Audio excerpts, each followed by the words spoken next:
This podcast is for educational and informational purposes only, and it is not meant for substitution or replacement of professional medical or health advice. This podcast may contain explicit language, taboo topic, controversial ideas, and triggering points of view. So we invite you to respect what is being shared, even if you don't agree. If you resonate with anything that's being shared in today's show, please feel free to apply it into your own life. If not, we invite you to let it go.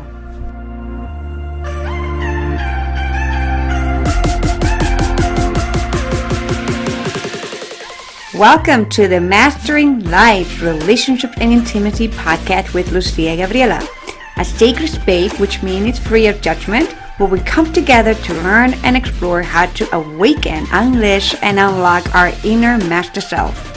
These podcasts feature experts in topics of life, relationship, and intimacy. In life, we will explore topics on health, wellness, nutrition, fitness, yoga, and spirituality. In relationship, we will explore topics on self-love, being single, dating, online dating, romantic partnership, marriage, uncoupling, divorce, parenting, polyamory, family and work relationship, and money. In intimacy, we will explore topics on tantra, sacred sexuality, eros, conscious adult entertainment, kink, and BDSM.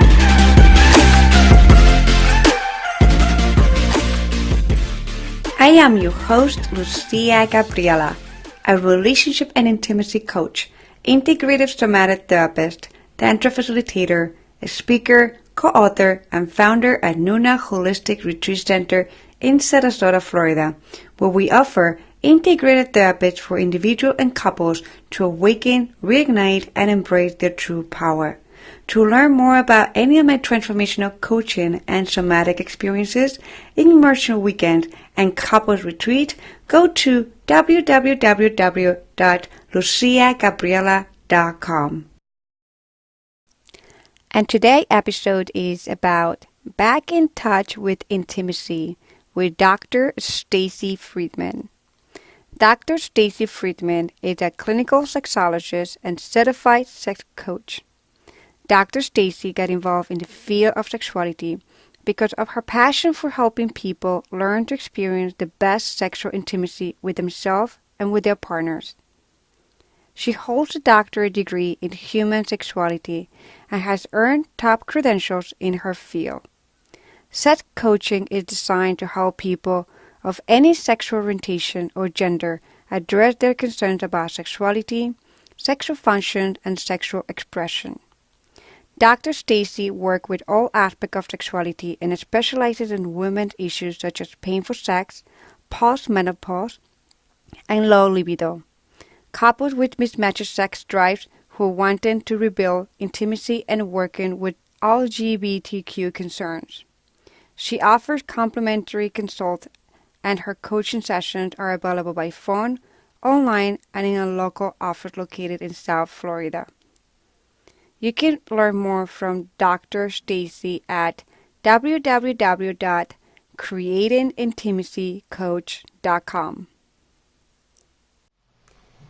Welcome, Dr. Stacy. We're so honored to have you here on our show today.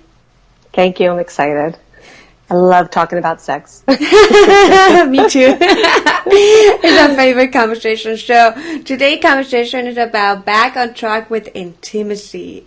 And this is one of the great topics that many couples always looking for solutions, because it seems like at one point in their life, in their relationship, they've been together for 10 years, 20 years, 30 years, or even 5 years, and something's happened that they feel like that they just missing something. Like sometimes sex is good, quote unquote, right? They have those fantasy sex, but intimacy is not there. So really excited about today's conversation. So before we dive deep into it, can you tell us a little bit more about you and why you're so passionate about helping individuals, couples, in your realm of work? Absolutely. When I was actually in high school, it started way back then where people used to call me Dr. Ruth. They used to call me like the mini Dr. Ruth because I was the one person that everyone always came to talk about sex, about relationships, dating. I think it was mainly because I was so open-minded. I never judged anybody when they came to me. I was comfortable with myself, with my own sexuality. And even though it was high school, I still was confident in who I was as a person. And so it kind of started way back then.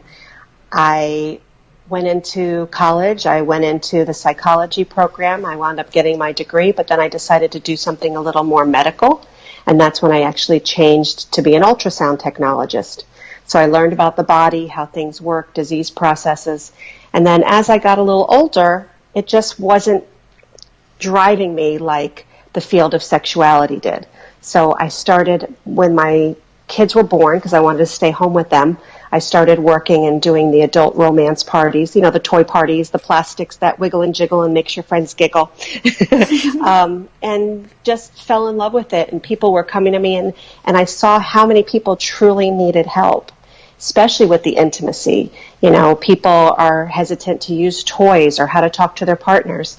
And I found myself sometimes trying to selling a product and then being in the room with them for almost 30, 40 minutes saying, I should do this for a living. You know, not just trying to get them a product, but truly trying to help people. And I just found it very, very exhilarating and just wonderful to see these people smile and change and get phone calls saying, oh my God, what you told me helped so much. And it just made me feel really good to help others. So that's when I continued my career and decided to go back to school for my master's in clinical sexology, and then got my doctorate in human sexuality. And so now here I am in private practice, working with people all over the world by Skype, by phone, in session, in office, and get wonderful testimonials all the time, people telling me how much I've helped. So it just feels really good. Awesome. I love that. And sexuality, sex, it's such a great conversation to have in our daily life, and in many times we suppress it, and you know, it had been that taboo that nobody wants to talk about it, but it's that big elephant in the room that we need to address it. And in relationship, what I find working with couples or individuals too is the level of communication. There's none of it, and that's why I feel like sometimes something is there when it comes to communication that is not allowing them to dive deeper into intimacy. In your experience, working with couples or individuals, what do you feel is one of the biggest blockages that they have? Yes. Right. I would say number one is fear. There's a fear of judgment.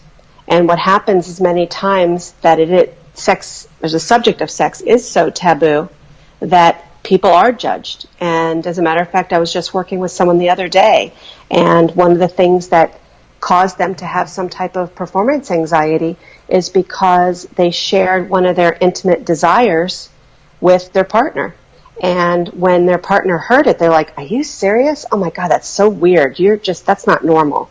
And so right away, they were kind of like, oh gosh, and it kept it right back in. So therefore, they're not going to share their intimate desires with their partner, and they're not going to have as much of a satisfying sex life because they don't have that comfort to communicate their needs. So just because someone communicates, it doesn't mean that the other person has to do it or want to do it or think that it's something for them. But it's the way that people are communicating that causes a lot of those problems. And I think that so many people have such a fear of being judged or they have been judged, which is legit for that fear. And so they don't speak like they should. And that's where you have people having affairs, people not being satisfied, coming back, like you said, 10, 15 years after their relationship and say, well, you never do this or you haven't done this. And people would say, well, how come you never told me? It's like, well, I brought it up one time and you laughed at me. Mm-hmm. So yeah. I think fear is a big thing. Yeah, definitely fear is that emotion that of feeling rejected, right? Right. Like not just the judgment of it, but like what if I share this delicious, intimate, vulnerable desire, and then you laugh at me, and now I feel rejected? It's like Right. you bring it back to, childhood aspect of rejection, like especially if somebody has felt abandoned or rejected or bullied at a very young age. I always relate, the traumas, the emotional traumas that we have in the childhood with how we live in our sexuality when we're grown up, because I feel like it has a lot to do with how open we are or how shut down we are. Well, because sexuality is such a vulnerable aspect of our lives and intimacy, that if you have had issues early on that affected your ability to be vulnerable, when you do get older and you're in that situation, exactly right, is that as soon as you open up to be vulnerable, most people will shut down immediately. If it's, I had another female come in saying that she had difficulty with orgasms. And when I was talking to her, I found out that one time she had one for the first time with her partner, and he laughed because he was so uncomfortable with it. He laughed because he said her face was she was making a funny face. And after that, the last thing that she's going to try to do is have an orgasm because she feels like he's going to be looking at her face. So right away, she stopped. So that feeling of vulnerability that she was able to let out that one time was blocked immediately. Yeah, and that reminds me, that gave me chills, because that reminds me a lot of main reason why so many people look to be intimate in the dark. Right. They choose to be in the dark because it's safe. You're just tinting, like blindfold. Well, that's exactly you can't see this roll, this fat roll. You can't see my saggy boob. You can't, it allows people to be a little more vulnerable in a safer place. The darkness of it. Yes, which is not a shame, but it's interesting, because how can we live our life in the darkness, right? The greatest power that we have of intimacy, just live it in the darkness. It's so much more and juiciness in the light too. Exactly. Right? No, lots of juiciness in the light. It's being I don't know, even at the beach, sunlight right on top of you. Right? But you know what? If you're the type of person who has maybe not been hurt like that before or has the confidence, I know with me, if someone makes fun of me or someone says something, I'm going to be like, whatever. I'm confident in who I am. You don't like these rolls? You will think that I look fat hanging over when I'm on top of you? That's fine. Whatever I am in that place where I'm confident in my sexuality because I've gotten to that point where I don't really care what people think. But there's a lot of people that are very insecure and worried, especially if it's their partner that they supposedly love and that they love them back. But year after year after year of getting worn down by that, of that feeling of insecurity, or that they're not good enough, or that, they have some issue with themselves, it can definitely cause a problem in the intimacy department. Yeah.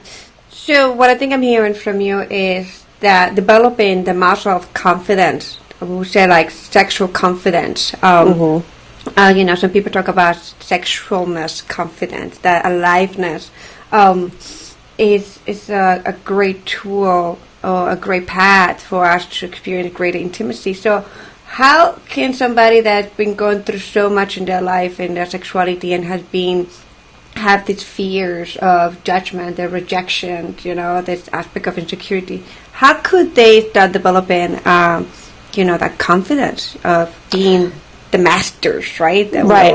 We are. The master sex goddess. Yes. Or God. Or God. Well, it's all about, sexual empowerment. It's not female empowerment. It's not male empowerment. It's just sexual empowerment, because there's many women and many men that have femininity and masculinity.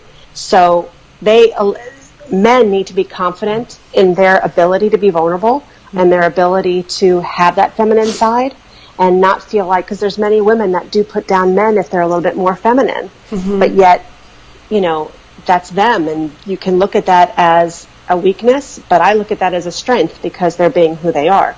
And same thing with women. It's all about looking within and saying that, I have this body. I deserve to have pleasure.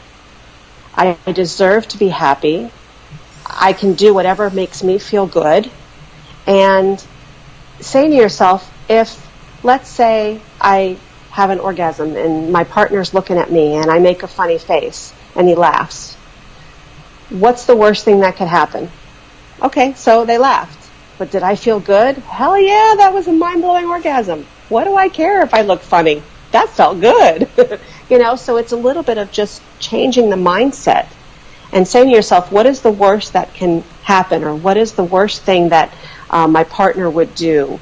What the best thing to do is that after that situation happens, find out. I've realized that man in the relationship felt awkward because he didn't know what to do. It was the first time his wife ever had an orgasm through sex. So he was almost giddy because he was so excited that he did something good, but she took it in a way where he was laughing at her face. But they didn't communicate about it until they were in session with me. Mm-hmm. So that's why, to get that sexual empowerment, you have to be able to communicate and find a way to connect, to find out, okay, well, that wasn't cool. Why are you laughing at me when I'm having an orgasm? And see what they have to say. Yeah. And that way, you can just be on that same level and not feel like you're sinking down because someone's supposedly making fun when they really weren't.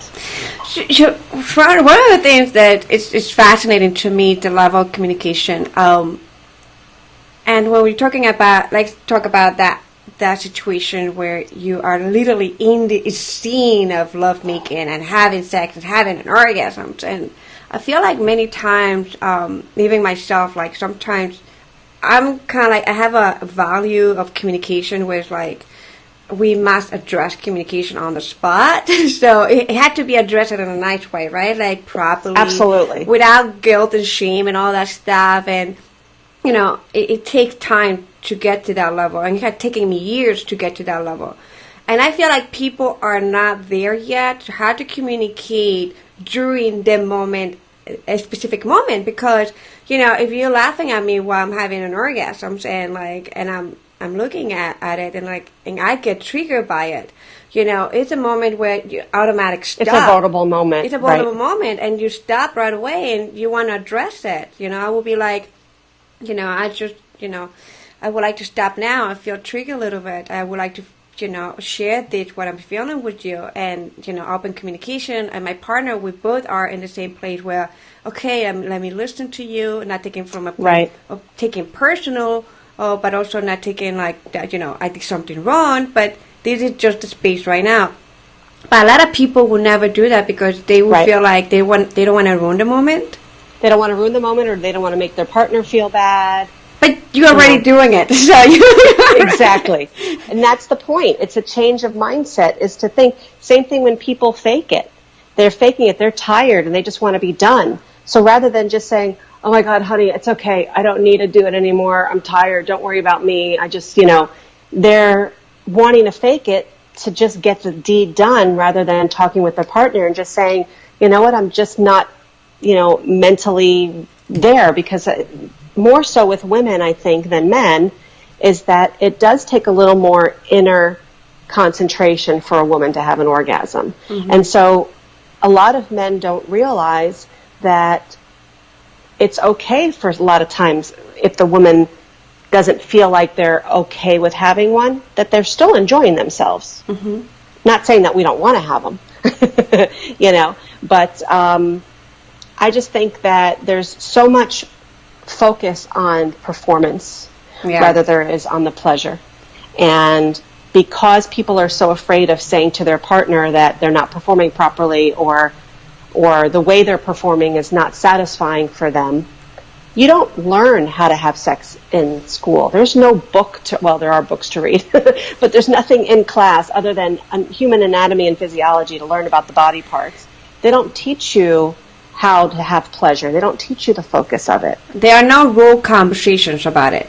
Right. Because if a real conversation happening in the moment, the teacher's going to be, expelled because like, woo! Right. Yeah, that right, can exactly. happen. So there's no real conversation. Like that's why this podcast is about having the real conversations that we haven't had, because Right.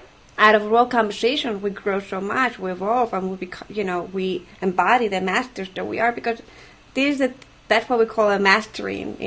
We're all masters. We just have to remember and Right. embrace it.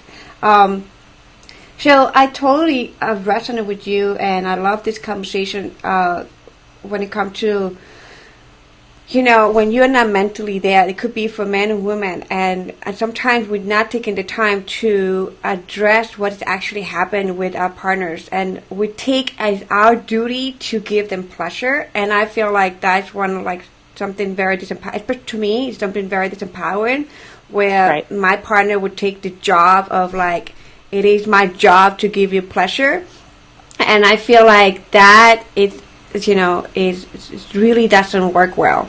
It is my job to surrender for myself and And be in the moment. And be in the moment, and it's my job to deal with my inner critic and my conflict that I have within myself, because wherever I am in my life, stress or business, or I need to shut down my mind. It is my job to be the master of my mind and turn it off and be in that. But I feel like it is disempowering for our partners to take that as their job. So what would you like to share on that? Anything else? Elaborate it. No, I agree, because so many times I hear in heterosexual relationships where you have the man saying more so than the female, they're saying, I have to give my partner an orgasm. Or, I'm sorry, the woman says, well, he didn't give me an orgasm. Mm-hmm. It's his job to give me an orgasm. And it's like, no, it's your job to allow yourself to be open enough and being in the moment to have that orgasm. And many times they get frustrated at their partner because they don't know what they're doing. Mm-hmm. But I asked them, I said, do you guide them? Do you explain to them what you want? Well, I don't know. They should know. No, they don't know. Everybody's different. Every person reacts differently. Woman, male, everybody connects with their bodies differently. But so many times that I find there's so much more shame with women and masturbation than I've ever seen. And I said, if you don't know your own body and you don't know how to give yourself pleasure and what it feels like to just be without that fear of rejection and all that, I said, then you're not going to be able to help your partner find the right way and guide them the right way. They don't know, and they're looking for guidance. And if you don't talk, because there's so many people that are afraid to say anything, and they keep quiet through sex, guide them and say, oh yeah, right there, that feels good, or oh, do a little harder, but no one wants to talk, and they just sit there and they're just like, God, what are they doing? Why are they touching there? What are they? Oh my God, that's so sloppy. How do they know? And then they get annoyed that their partner doesn't know what they're doing, or get annoyed that their partner didn't give them an orgasm. Yeah. So what you were saying about being in the moment, and I think that's one of the most important things, is just allowing yourself to get the pleasure out of it and enjoy. So I love this conversation because, when I was married, my marriage, I was the one in the relationship that I was expecting that my husband, because he's the one that has the penis, had to pleasure me.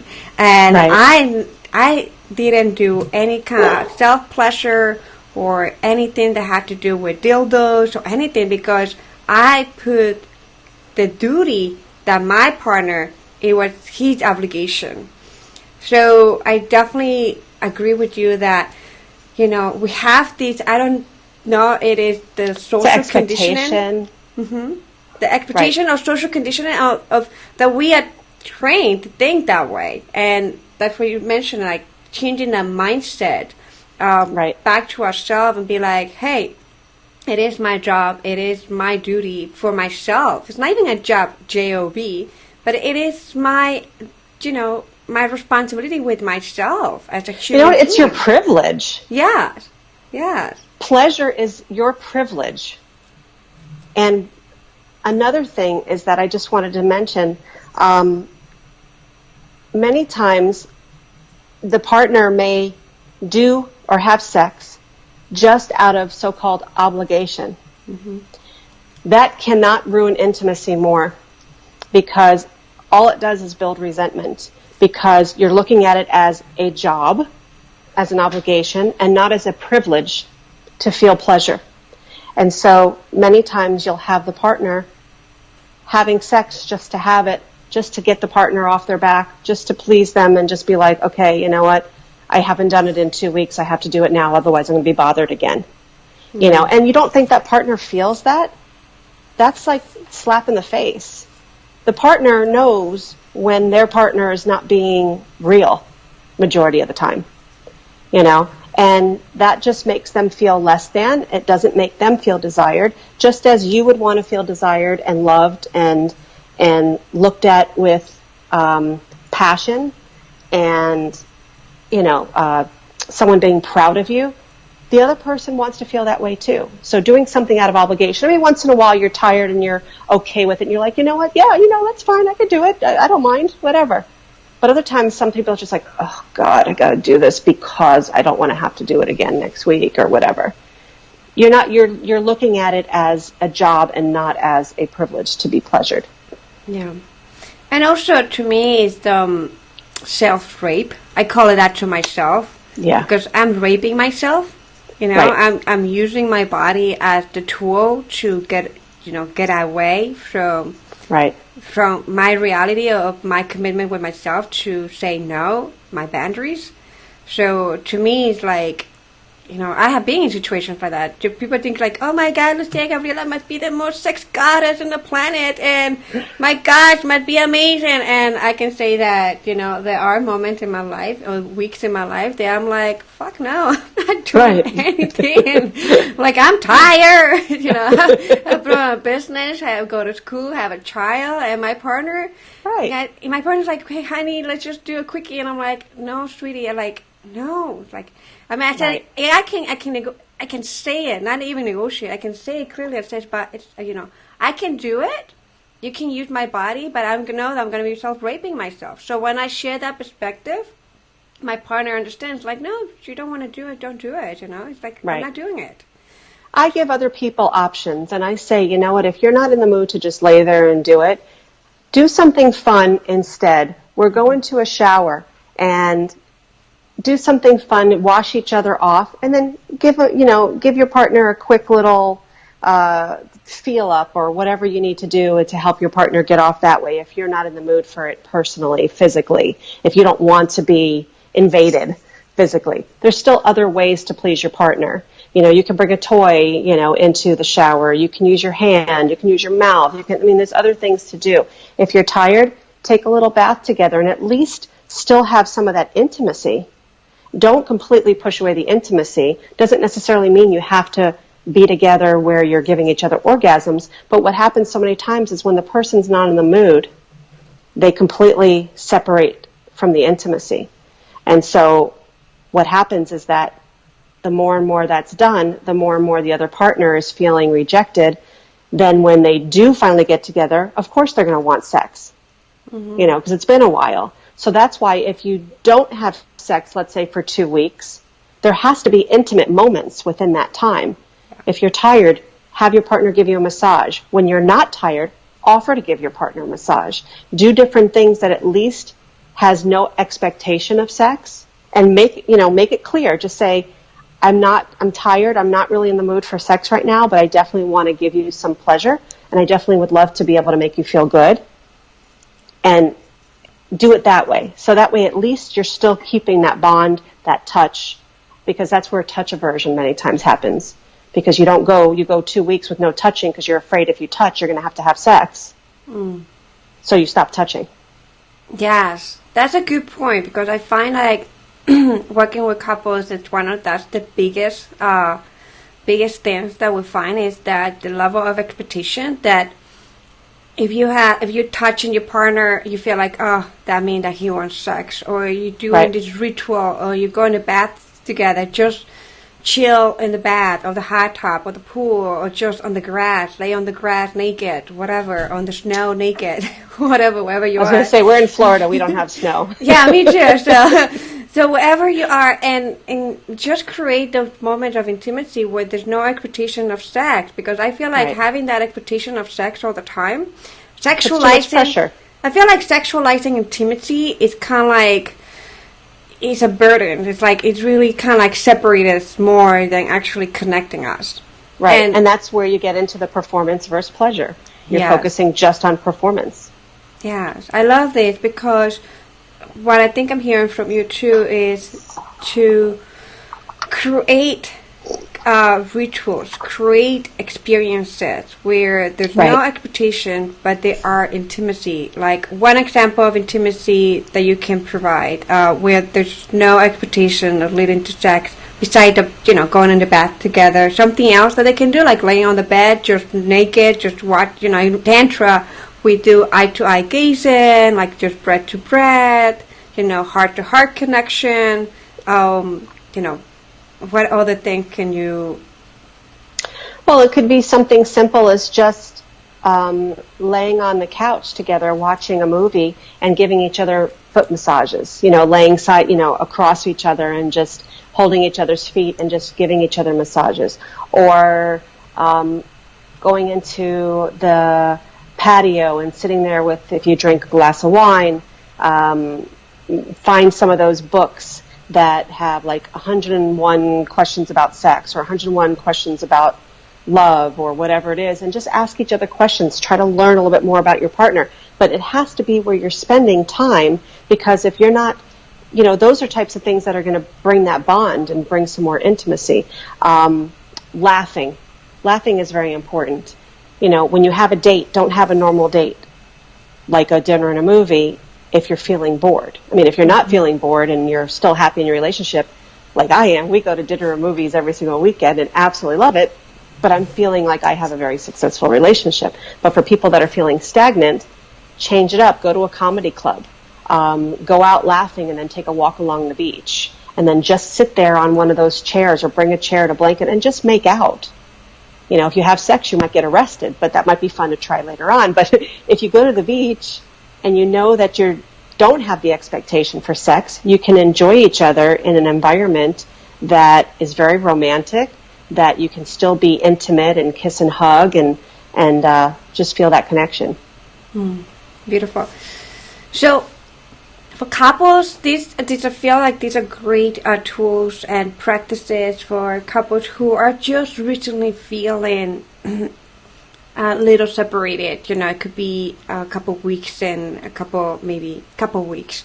How about the couples who are in long-term marriages, 20, 30 years marriages, and they haven't had intimacy or sex for years?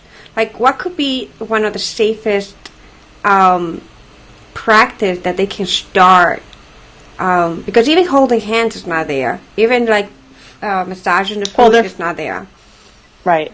I mean, they're basically considered friends, and many times, depending on how long a relationship is, it can be almost impossible to get back into having sex if you haven't been in a relationship with sex for over many years. But there's always that possibility to rebuild some of that intimacy. You never know unless you try. So what I usually do is I've had people come in where, let's say they haven't had sex for 3 years. I think if after like 6 to 8 months or so you haven't had any sex, you're kind of considered a sexless relationship. But what happens is that once you get into a sexless relationship, many times that intimacy stops. You're basically living together as very good friends. Roommates. Roommates, right. Yeah. And some people are content with that. But if you do want to start getting back into the swing of things, the first thing to do is hug. Kissing may be too intimate for them. Hand-holding may be too intimate and too uncomfortable because you're not used to having any touch. Mm-hmm. But what I tell people, I ask people is, when was the last time you guys gave each other a hug? Not just, you walk in the door and, hi, honey, I'm home, and you give a little pat on the shoulder. But I say, when was the last time you actually held the person in your arms, kept them for like at least 20 seconds, not looking at your watch to count the time, but sit there and smell their skin, take in the warmth of their body, feel the comfort in their arms, and just being there with your partner. And I had one, I'm getting goosebumps thinking about it. I wrote it in my book also about this one couple because it was just a beautiful thing. They were having such struggles, and I brought the situation up to them, and I brought the exercise up to them. And the husband leaned over to the wife and went to go give her a hug because I had brought up the exercise, and they hadn't hugged each other like that in a long time. And all of a sudden, he just took a big whiff of her like neck and her hair, and then just started bawling, started crying, and she started crying. I started crying. I've never cried in a session before. And I'm like, you see what you're doing to me? It was so emotional and so powerful what a hug can do. And it just made them realize we have not hugged each other in such a long time with intention, with purpose. So just something as simple as a hug can start bringing some life back into a relationship. That's beautiful. I love hugs, and I love when we create like Cuddle Bliss. It's one of our events where it's about hugging and cuddling and things like that. And but I always felt like hugging was more intimate than holding hands. And you mentioned that holding hands is more intimate than hugging. I'm a Latina, so I'm so used to hugging and holding hands. I don't know, so that's me. But that's interesting. It was weird because I guess it's kind of what you're used to. In my situation, I was in a relationship prior where we never held hands. But I was much more comfortable giving them a hug because holding hands kind of made you feel like, I don't know, I just felt that it was a way to just be close. It's different for everybody. We do kissing, because hand holding is good, but if it's like I don't even know what I'm saying right now because I'm trying to picture the situation. Again, I think like what you're talking about, because let's say, to me, holding hands, the only times I have rejected holding hands, and I say the word rejected, is because I have felt uncomfortable about holding a hand of this person because publicly it would look like we're together. And I won't hold hands because I want to make a statement that I am not together with this person. I can hug you and I can cuddle you, but to me, at that point, it's like holding hands. To me, it's like a public announcement that we are intimate. Well, right. So holding hands was a little more intimate for you than just hugging somebody. Now that you're pointing it out, yes. I'm like, because the my public ex and statement, yes, it was my ex and I never, ever, ever held hands. But yet the hugging was something that I can do comfortably. And if I had to hold his hand, like later on, let's say 10, 20 years into the marriage, it was very awkward, very uncomfortable. It was just not, it didn't feel right. But now in my relationship, if I'm not holding his hand, it feels uncomfortable, So it could just be the situation you're in, but usually what I do is when I'm coaching somebody, I'll say, is this comfortable for you? Do you think this is something you can do? And if they're not comfortable with, we can start with just holding hands. We can start with sitting next to each other on the couch, just with your hands on each other's legs. You have to work with the client on its own and see what's best for them. So if you're talking to people or people that are listening, say there's no way that I can hug, but I can totally start trying to hold hands again, then that might be something for them to do. But simple things. Yeah, another thing that I was thinking, because I have worked with people who, like, they cannot hold hands and they cannot hug. That's way too intimate. And one of the things I say is, like, what about eye gazing? Like eye gazing for, like, just, like, less than 30 seconds. And sometimes that could be, like, an introduction, but some people will feel like eye gazing is more intimate than anything else. 100%. I had someone walk into my office and trying to increase their intimacy, and it was a great couple of women, and the first thing she says when she walks in the room, she goes, okay, I'm not really all about this, but if you tell me I have to gaze into her eyes, I'm done. I'm like, okay, can you at least hold her hand?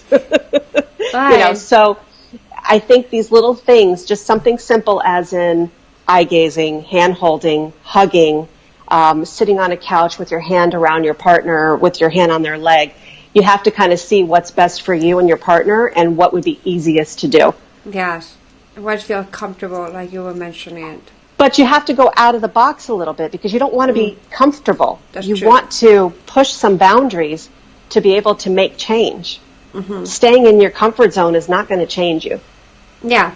Staying in the comfort is not going to invite more intimacy. Like, intimacy is such a, like, beautiful, incredible journey of transformation and getting to know ourselves more.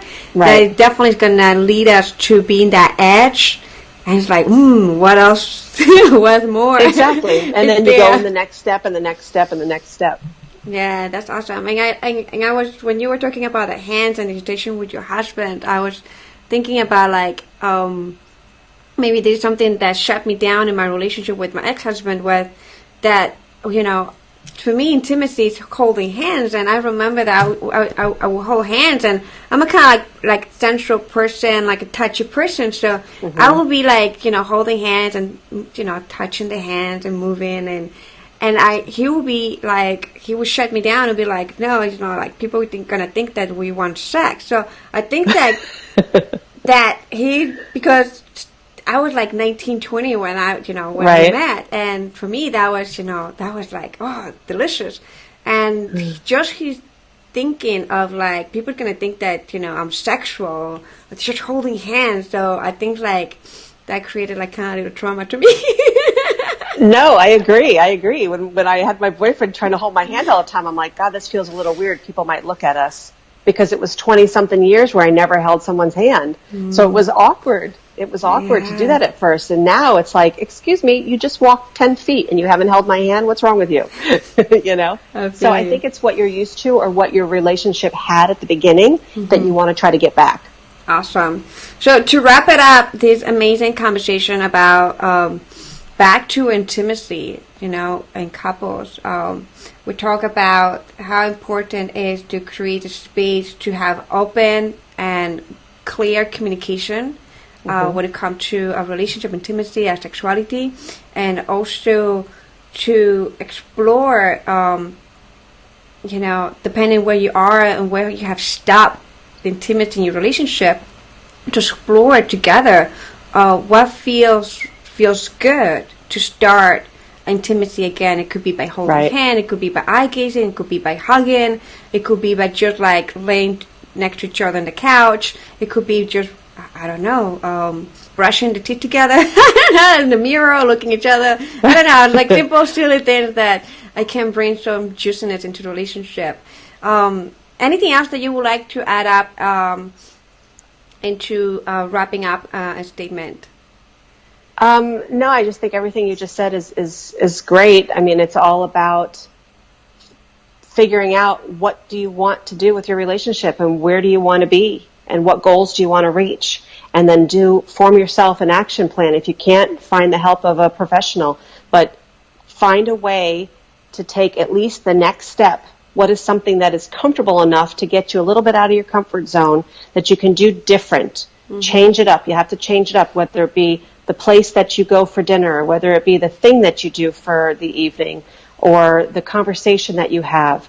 Go online, do some searches on what to do to increase intimacy, and work on it every single day. It takes at least 30 days to build a habit. So you want to do something, build momentum, and keep it up, and don't let it slack. Yeah, so important to build that momentum for 30 days, definitely. I remember studying with David Wolf, we talk about transformation, about the life and health and all that. He talked about 100 days. So it's like 100 days, probably, yeah. In his research, it was 100 days to really create a new habit, a new ritual, and see the change and transcend and release the old habit. So, yeah, pump it up to 100 days and see how it happens. Exactly, and then let us know. Yes. Awesome. Thank you so much, Dr. Stacy. Thank you. How our community can find you, where can they go to you if they would like to learn more from you? I do work with people, like I said before, all over the world. So people can work with me on Skype, on the phone, and in the office. I'm working in South Florida. My website is drstacy.org, and it's drstacy.org. And so all my information is there. They can email me, call me, and check that out. And also one other thing is I do have a book that I just wrote that came out in May about increasing intimacy. It's called Confessions and Lessons of a Sexpert. And that could be found at drstacybook.com. So it's DRSTACY and then book. And for a paperback, it's on Amazon. Awesome. I appreciate that. Thank you so much. It was good talking to you. Take care. Take care. Bye. All right. Bye-bye. Thank you for joining us on today's show. And if you have enjoyed it, please subscribe, share with your friends, and leave us an outstanding review. Until next time.